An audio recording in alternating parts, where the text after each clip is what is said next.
கர்த்தருடைய பரிசுத்த நாமத்துக்கு மகிமை உண்டாகட்டும். ஆண்டவரும் உலக இரட்சகருமாகிய இயேசு கிறிஸ்துவின் ஈடு இணையற்ற இந்த நாமத்தில் உங்களை வாழ்த்துகிறேன். கர்த்தருக்குள்ளாக உங்களை ஆசீர்வதிக்கிறேன். கிறிஸ்துவுக்குள் பிரியமானவர்களே, இந்த நாளிலும் தியானத்திற்காக எடுத்துக்கொண்ட பரிசுத்த வேதாகமத்தினுடைய பகுதி ஆதியாகம புஸ்தகம் 50வது அதிகாரம் 20வது வசனம். ஆதியாகம புஸ்தகம் 50வது அதிகாரம் 20வது வசனம். நீங்கள் எனக்கு தீமை செய்ய நினைத்தீர்கள், தேவனோ இப்பொழுது நடந்து வருகிறபடியே வெகு ஜனங்களை உயிரோடு காக்கும்படிக்கு அதை நன்மையாக முடிசூட்டினார், அதை நன்மையாக முடிய பண்ணினார் என்று வேதத்தில் வாசிக்கிறோம். சில நேரங்களில் நம்மை விரும்பாதவர்கள் நமக்கு ஆகாததை செய்ய விரும்பி அதை சாதித்து விடுகின்றார்கள். நமக்கு வேதனை உண்டாக்க விரும்பியதை அவர்கள் செய்து நிறைவேற்றி விடுகிறார்கள். நம்மை தள்ளிவிட திட்டமிட்டு அவர்கள் ஜெயித்து விடுகிறார்கள். நம்மை அவதூறுகளை அள்ளி வீசி பலரை நம்ப வைத்து விடுகிறார்கள். தேவ பக்தியுடன் வாழ்கின்ற நம்மால் இதை ஜீரணிக்க முடியவில்லை.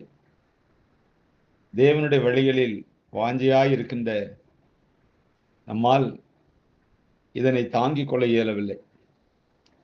ஏன் தேவன் இதை அனுமதித்தார்? தேவன் இதை ஏன் தடுக்கக்கூடாது? அக்கிரமக்காரர்களின் ஆசை நிறைவேறுவதை அவர் ஏன் வெறுக்கவில்லை, எதிர்க்கவில்லை? இவ்விதமாக பல கேள்விகள் பல நமக்குள்ளாக எழும்புகின்றன. நம்மை வெறுக்கின்றவர்களும் விரோதிக்கின்றவர்களும் ஒரு தீமையை துவக்கி வைத்திருக்கலாம், ஒரு அக்கிரம செயலை ஆரம்பித்து வைத்திருக்கலாம், அதை நம்மை வருத்தப்படுத்தலாம். தேவன் சில விஷயங்களை தடுக்கவில்லை, எதிர்க்கவில்லை என்பதை மட்டும் பார்த்து நாம் சலித்து போகக்கூடாது. ஆனால் இது எப்படியாக முடிய போகிறது என்பதே முக்கியமானது. தேவன் சில நேரங்களில் தம்மை நேசிக்கின்றவர்களுக்கு எதிராக சில தீங்கான கிரியைகளை செய்யும் போது, நீ செய்ய முடிந்ததை நீ செய், நான் செய்ய விரும்பியதை நான் செய்வேன் என்று கூறுகின்றவராய் இருக்கின்றார். சில நேரங்கள் அப்படி அமையுது. நம்முடைய வாழ்க்கையில எதிர்மறையாய் இருக்கிற சூழ்நிலைகள், மனிதர்கள், சம்பவங்கள், இதெல்லாம் நாம் பார்க்கும்போது மனம் சலித்து போகிறோம், மன நொந்து போகிறோம். அந்த தேவனை இத்தனை ஆண்டு காலம் ஆராதித்தும் தேவன் ஏன் இதை எனக்கு இறங்கி செய்யவில்லை, பேசவில்லை? ஏன் எனக்காக தேவன் யுத்தம் பண்ணவில்லை என்று நமக்குள்ள ஒரு கேள்விகள் அது எழும்பிக் கொண்டே இருக்கும். யோசேப்பிற்கு எதிராக சகோதரர்கள் தீமை செய்த போது தேவன் அதை தடுக்கவில்லை.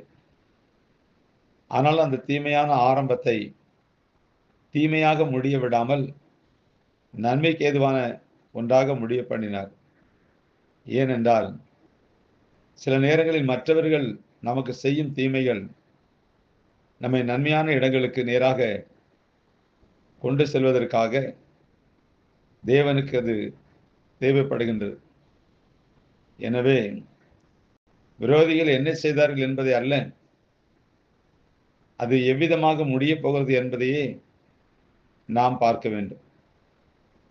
யோசேப்பு தன்னுடைய சகோதரர்கள் தனக்கு எதிராக என்ன செய்தார்கள் என்பதை அல்ல, அதனை தேவன் எப்படியாக உபயோகித்து தனக்கு நன்மை வரும்படியாக செய்தார் என்பதையே யோசேப்பு நினைத்தான். எனவே அவன் தனக்கு சகோதரர்கள் செய்த துவங்கின தீமையை எண்ணி வருந்தாமல் தேவன் செய்து முடித்த நன்மையே எண்ணினான். அன்பார்ந்தவர்களே, வாழ்க்கையில சில நேரங்களில் நமக்கு எல்லாமே எதிராகவும் எதிரியாகவும் அந்த சம்பவங்கள் முடிந்து விடுகிறது. இந்த இடத்துல தான் நாம நம்முடைய பொறுமையை காண்பிக்கவும், நம்முடைய சகிப்புத்தன்மையை வெளிப்படுத்தவும், தேவன் என்ன செய்ய போகிறார் என்று பார்த்து அமர்ந்திருக்கவும், அவருடைய பாதத்தை விட்டுவிடாதபடி அவருடைய பாதத்தில் அமர்ந்திருக்கவும், இந்த தீமையிலே எனக்கு என்ன நன்மை நடக்கப் போகுது என்பதை காண்பதற்கு நாம் அமர்ந்திருக்கவும் வேண்டியது மிகவும் அவசியம். நாம் அவசரப்படாதபடி பொறுமையோடு கூட காத்திருக்கும் போது, ஒருவேளை உங்களுக்கு விரோதியாக அமைந்திருந்தாலும் தேவன் அதை குறிப்பிட்ட நாட்களிலே நன்மையாக மாற்ற வல்லமுள்ளவர். ஆண்டவர் ஏன் எனக்காக யுத்தம் பண்ணல, ஏன் இந்த காரியத்துல கர்த்தர் எனக்கு நீதியை தரல, நீதி செய்யல, அப்படியே உள்ளம் புலம்பதான் செய்யும். இன்றைக்கும் சில விஷயங்கள்ல நம்ம இருதயம் புலம்பிக் கொண்டுதான் இருக்கு. நல்லவர்களுக்கு எதிராக செய்ய தீமையை நன்மையாய் அது மாறும். தீயவர்களுக்கு ஆதரவாக செய்த நன்மையையும் அவர்களுக்கு அது தீமையாய் மாறும். அதனால பிரியமானவர்களே, நமக்கு வரப்போற நன்மைக்காக, வரப்போற ஆசீர்வாதத்துக்காக தேவன் நம்முடைய நாமத்துக்கு மகிமையாக நம்மை தெரிந்து கொண்ட தேவன், அவர் மறக்கிறவன் அல்ல, மறந்து போகிறவன் அல்ல, நினைவு கூறுகிறவர். கால சூழ்நிலைகளில் என்ன நடந்தாலும், கால சக்கரங்கள் ஓடிக்கொண்டிருந்தாலும், அந்த குறிப்பிட்ட நாட்கள் வரும்போது தேவன் அதை நமக்கு நன்மையாக மாற்றுவார். இப்படிப்பட்ட சூழ்நிலைகளில் இருக்கிற உங்களுக்கு இந்த நாளிலும் இந்த வார்த்தை உங்களுக்கு மிகவும் பிரயோஜனமாக இருக்கும் என்று சொல்லி நான் விசுவாசிக்கிறேன். எல்லாருடைய வாழ்க்கையிலும் சில சம்பவங்கள் உண்டு, அதை இல்லை என்று சொல்ல முடியாது. சகோதரர்களால் வரலாம், அல்லது பக்கத்தில் இருக்கிறவன் மூலமா வரலாம், வேலை செய்கிற இடத்துல வரலாம், வியாபார ரீதியில் வரலாம், ஏதாவது ஒரு விதத்தில் நமக்கு எதிர்மறையாகவே இருக்கலாம். தேவன் அதில் இறங்கி செய்யணும், தீர்ப்பு செய்யணும், தீர்வு காணணும் அப்படின்னு நம்முடைய மனம் ஏங்கும். ஐயோ, நான் ஜெபிக்கிறேனே, கர்த்தர் இன்னும் பதில் தரலையே அப்படின்னு சொல்லி எதிர்பார்க்கும். ஆனால் அது தீமையாக அல்ல, நன்மையாகவே முடியும் என்பதை நாம் விசுவாசிக்க வேண்டும். யோசேப்பினுடைய வாழ்க்கையில அவனுடைய சகோதர நிமித்தமாக பாதிக்கப்பட்டது மாத்திரமல்ல, போத்திபாருடைய வீட்டிலும் அவன் பாதிக்கப்பட்ட நிலைமை, சிறை கைதியாக இருந்த காலம்.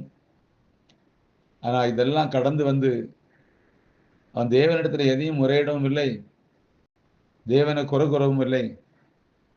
தன்னை தாழ்த்தி அமர்ந்து தன் பொறுமையை வெளிப்படுத்தி அமைதி காத்தபடினான் தேவன் அவனுக்கு அதை எல்லாவற்றையும் நன்மையாக முடிய பண்ணினார்.